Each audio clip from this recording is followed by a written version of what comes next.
చూడండి, మనం కొంతమందిని కొన్ని అడగలేం, అడిగినా కొంతమంది వాళ్ళు చేయలేరు.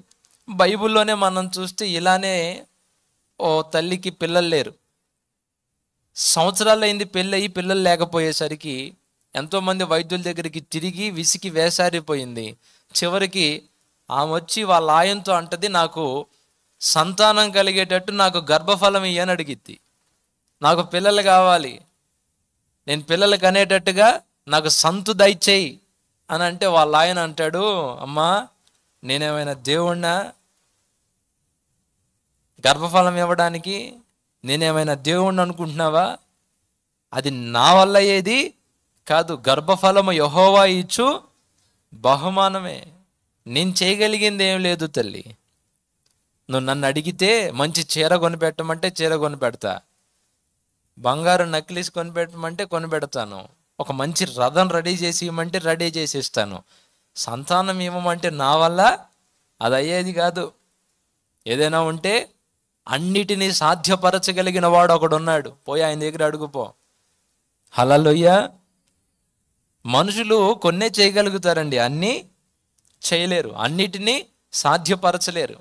ఈ తల్లి వెళ్ళి అడిగింది నాకు సంతానం కావాలి అని, ఆ భర్త చేతులు ఎత్తేసాడు, నేనేమీ చేయలేను అని. మరొక దగ్గర సిరియా సైన్యాధిపతి నయమాను కుష్ఠరోగంతో బాధపడుతూ స్వస్థత కోసం ఇజ్రాయెల్ ప్రాంతానికి వస్తాడు. ఆ రాజు ఆ రోజు సింహాసనం మీద కూర్చొని ఉంటే తాకీదు విస్తాడు. ఆ తాకీదు చదివిన రాజు బట్టలు చించుకొని ఏడవడం మొదలు పెడతాడు. ఏమని? ఆ తాకీదులో ఏమని రాసి ఉంటుందో అని అంటే, నా దాసుడు నా సైన్యాధిపతిని నీ దగ్గరికి పంపిస్తున్నా, అతనికి కుష్ఠరోగం ఉంది, నువ్వు అతన్ని బాగు చేసి నయం చేసి స్వస్థపరిచి మరలా తిరిగి సిరియా పంపు, లేకపోతే అటు ఇటు అయిందంటే ఇంక ఏమైతే నీ ఇష్టం అనేటట్లుగా నువ్వు అతన్ని బాగు చేసి పంపించు అని రాజుగారి దగ్గరికి కబురు పెడితే, అది చదివిన రాజుగారు వెంటనే బట్టలు చించుకున్నాడు. చించి ఏమని అంటాడంటే, స్వస్థపరచడానికి నేనేమైనా దేవుణ్ణా? రోగాలు నయం చేయడానికి నేనేమైనా దేవుని సమానున్నా? నా వల్ల ఎక్కడైతురా బాబు, నా దగ్గరకు వచ్చి ఏదో ఒక విధంగా కయ్యం పెట్టుకోవడానికి, ఏదో ఒక విధంగా గొడవ పెట్టుకోవడానికి, ఏదో ఒక విధంగా యుద్ధం చేయడానికి, ఏదో సాగు కోసం తప్ప బాగు చేయడానికి నేనేమన్నా దేవుణ్ణా? నాకేమన్నా శక్తులు ఉన్నాయా అని బట్టలు చించుకుని ఏడుస్తాడు. ఆ సంగతి మనందరికీ బాగా తెలిసిన సంగతే. ఒకసారి స్తోత్రం చెప్పండి, గట్టిగా చెప్పండి. పురుషులు ఆపండి, స్త్రీలు చెప్పండి. ఆహా, సౌండ్ సరిపోలా. మీరు చెప్పండి అయ్యా, మీరు చెప్పండి. లేదు లేదు, కొంచెం సౌండ్ పెంచండి. మొత్తం అందరూ కలిసి చెప్పండి. పురుషులదే పై చెయ్యి ఈరోజు. కారణం ఏంటంటే వీళ్ళు దగ్గరగా కూర్చున్నారు, మీరు కాస్తంత దూరంగా కూర్చున్నారు. సరే, ఇప్పుడు మన జీవితంలో కొన్ని సమస్యలు ఉంటాయి, కొన్ని ఇబ్బందులు ఉంటాయి. అవి మనుషుల దగ్గరికి వెళ్ళి నాకు ఇయ్యన్నా, నాకు చెయ్యన్నా అని అడిగితే మనుషులు చేతులు ఎత్తేసే కొన్ని ఉంటాయి. మనుషులు చేయగలిగినంతే మనకు చేస్తారు, కానీ వాళ్ళ శక్తికి మించి చేయలేరు కదా. ఇప్పుడు ఈ వ్యక్తి ప్రభు దగ్గరకు వచ్చి నాకు కాస్తంత భిక్షమయ్య అని అడగల. ఎవరిని ఏది అడగాలో బాగా తెలిసినోడు ఇతను. మనుషుల దగ్గరికి వెళ్ళి చేతులు చాపితే మనుషులు సహాయం చేయలేరు, కళ్ళు వెలిగించలేరు. ఈ ఒక్క విషయాన్ని మనుషులను అడగడం అనవసరం. ఏదో 4 రూపాయలు ఏంటి బాబు అంటే 4 కాసులు వేస్తారు, 4 రోజులు తిండి పెడతారు. అంతకు మించి మనిషి ఏమీ చేయలేడు. మంచి షార్ప్ మైండ్, ప్రభువుని గురించి తెలుసుకున్నాడు. ప్రభు కనబడగానే నాకు పెళ్లి కావాలని అడగలేదు, బంగ్లా కావాలని అడగలేదు, కారు కావాలని అడగలేదు, భిక్షం అంతకంటే అడగలేదు. ఇలాంటి ఓ భిక్షగాడే మనకి శృంగారం అన్న దేవాలయం దగ్గర కనబడతాడు. అపోస్తలుల కార్యం 3వ అధ్యాయం అనుకుంటాను. పేతురు యోహాను దేవాలయంలో ఎక్కి వెళ్తుంటే ఆ భిక్షగాడు కుంటివాడు పేతురు యోహానుల వైపు తేరి చూస్తున్నాడట. తేరి చూస్తూ వాళ్ళిద్దరు ఆగారు.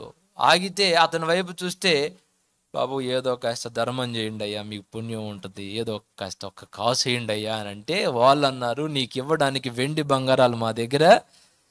భిక్షగాళ్ళు సాధారణంగా అడిగేది కాస్తంత సహాయం. కానీ ఇక్కడున్న గ్రుడ్డివాడు ఉన్నాడే, ప్రభువు దగ్గరకు వచ్చినప్పుడు తాత్కాలికమైనవి, చిన్నవి, మనుషుల్ని అడిగేవి కాదు ఇతను అడగాలనుకుంది. దేవుడే నా ముందుకు వచ్చి నిలబడ్డాడు కాబట్టి నేను పెద్దది కోరుకోవాలి. ఏది అడిగినా, ఏది కోరినా చెయ్యగలిగిన సమర్థుడు ఈ రోజు నా ఎదుట నిలిచి ఉన్నాడు. చెప్పు, ఏం కావాలో, ఏం కావాలో చెప్పు. ఏమి కోరుకుంటున్నావు, ఏం కోరుకుంటున్నావు అని అడిగినప్పుడు, ఒక పూట కూటి కొరకు జ్యేష్ఠత్వాన్ని పోగొట్టుకున్న ఏశావులాగా భూ సంబంధమైన తాత్కాలికమైన ఒక పూటకి కావలసిన అడగలేదు. అక్కడ కళ్ళు లేనోడైనా పెద్ద కన్ను కలిగినోడు, పెద్ద చూపు వచ్చినోడు సామాన్యుడు కాదు. అడగాల్సింది అడగాలి. కరెక్ట్గా కనుక మనం అడగగలిగితే మన జన్మ ధన్యమైపోయినట్టే. ఇక ఈ చీకటి బ్రతుక్కి ఒక ఫుల్ స్టాప్ పడిపోద్ది. ఈ చీకటి బ్రతుకు పోద్ది. ఎందుకంటే నా ఎదుట నిలిచినవాడు సర్వశక్తి కలిగిన దేవుడు. ఇది నా వల్ల కాదు అనే మనిషి కాదు ఆయన. నువ్వు ఏదడిగినా అన్నిటినీ సాధ్యపరచగలిగిన సర్వశక్తి కలిగిన దేవుడు. ఆయన దగ్గరికి వచ్చి, ఆయన దగ్గర మోకరించి, ఇది ప్రభు వల్ల అయిద్దో కాదో అని గనక మనం సందేహిస్తే మనకంటే దౌర్భాగ్యులు ఇంకొకళ్ళు ఉండరు.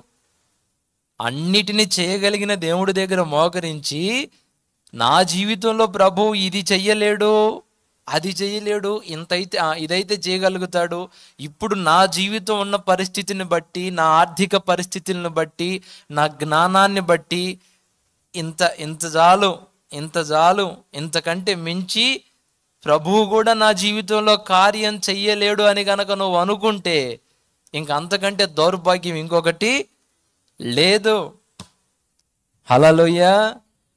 ప్రభు దగ్గరకు వచ్చిన వాళ్ళకి ఎప్పుడు ఎక్కడ కూడా ఇది కష్టం అనలా, ఇది నా వల్ల కాదు అనే మాట ప్రభు ఎక్కడ అన్నట్టు లేదు. దైవ చిత్తానుసారమైన విషయాల కొరకు మనం మోకరించి యథార్థంగా ప్రార్థించినప్పుడు తప్పకుండా ప్రభు కదిలి కార్యాలు చేసినట్టు మనం బైబిల్ గ్రంథంలో చూస్తాం. హల్లెలూయా. ఇక అది ఏదైనా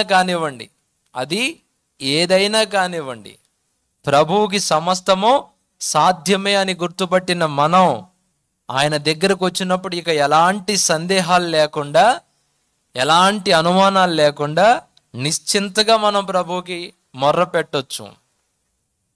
నాకు మొర్ర పెట్టు అన్నవాడు కార్యాలు చేయకుండా ఉంటాడా? ఇక ఏదైనా కానీ ఏలియా అడిగాడు ఎలీషాని, ఆ చెప్పు, నా నుండి నీకేం కావాలి? ఎలీషా, ఇంతకాలం నమ్మకంగా నన్ను వెంబడించావు, నేను వెళ్ళమన్నా నువ్వు వెళ్ళకుండా నా వెంట పడ్డావు, ఆ చెప్పు, నీకేం కావాలి చెప్పు. ఆయన అనుకున్నాడు, ఏం అడుగుతాడులే, ఏదో భూ సంబంధమైన వాటిని అడుగుతాడు అని అనుకున్నాడు. కానీ ఎలీషా సామాన్యుడు కాదు, గురువును మించిన శిష్యుడు కదా. ఏమడిగాడు? నీ మీద ఉన్న అభిషేకంలో నాకు ఎన్నంతలు కావాలి? ఆయన 2 అంతల అభిషేకం కావాలి అని అంటే ఏలియా ఏమన్నాడు? అంతేనా, దా మోకరించి ప్రార్థన చేస్తా, అభిషేకం వచ్చింది నీ మీద, కళ్ళు మూసుకున్నాడా? ఏమన్నాడయ్యా? 2 రాజుల గ్రంథం మీరు తీసే ఉంటారు, ఈ పాట 2వ అధ్యాయం 10వ వచనం. చదవయ్యా. అందుకు అతడు, నీవు అడిగినది కష్టతరముగా ఉన్నది, అయితే నీ యొద్ద నుండి తీయబడినప్పుడు. చాలయ్యా. ఏమన్నాడు? ఇప్పుడు అడిగేటప్పుడు ఎలీషాను తక్కువ అంచనా వేసి అడిగాడు.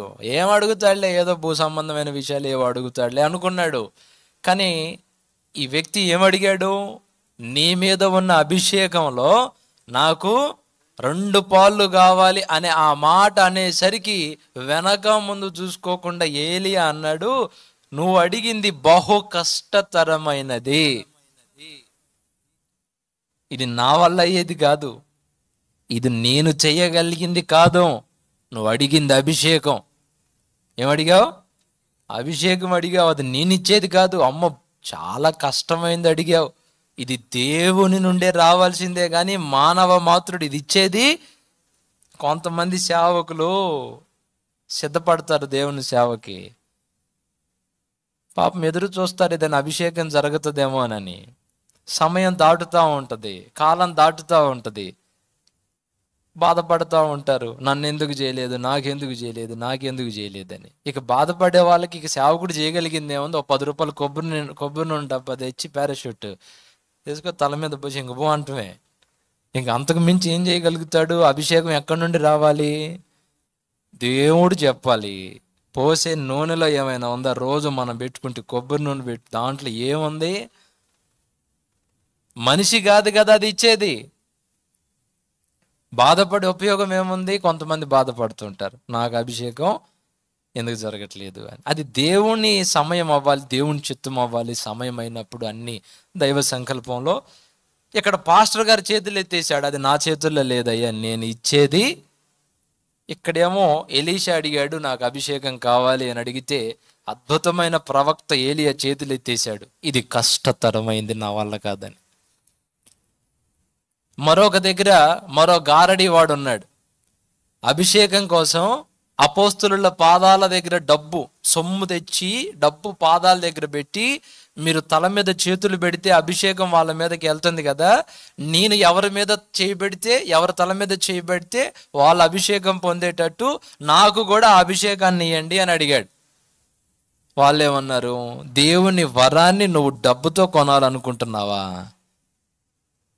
ఏం బాబు, దేవుని వరం డబ్బులతో వచ్చేది కాదు. ఇట్లా కొంతమంది ఆ చెప్పు ఏం కావాలి నీకు అని అడుగుతారు.